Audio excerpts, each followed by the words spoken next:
Xo'p, akalar, bizda 725 may toni bidi. Rol knopkasi chiqib ketsa, akkumulyator bir uzib qo'ygandan keyin rol knopkasi chiqib ketadi. Uni hozir bir yoqishni ko'rsatamiz. Yoqishda bir kodi bor, shuni ham ko'rsatamiz akalarga. Hop, eshitib yoqib turinglar.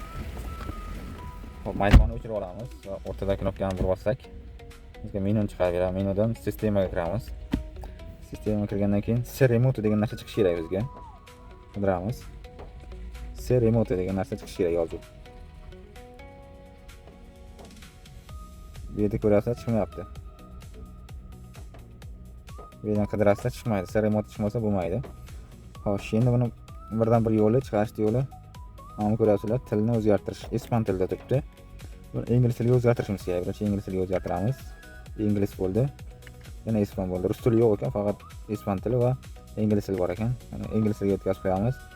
Keyin qidiramiz.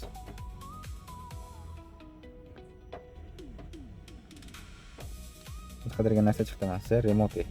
Buni topasizlar, ustiga bir bosamiz, off turib o'chib turibdi. Pionerni chiqaramiz bir tomonga burib. Pionerni ustiga bir bossak, mana bunday yozuv chiqaradi va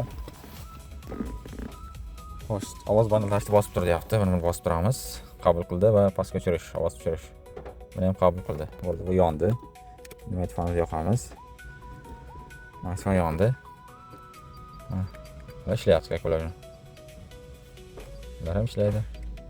Hammasi joy-joyida ishlayveradi. Shu gapda akalar, mana shuni ispan tilidan ingliz tiliga o'zgartirasizlar, buni shuni qilib olasizlar. Bo'lmasa boshqacha tilda chiqadi, sizlarni sal chalg'itadi akalar. Ishimizga bitta yurakchan qizartirib qo'yib, obuna bo'lishni unutmaymiz.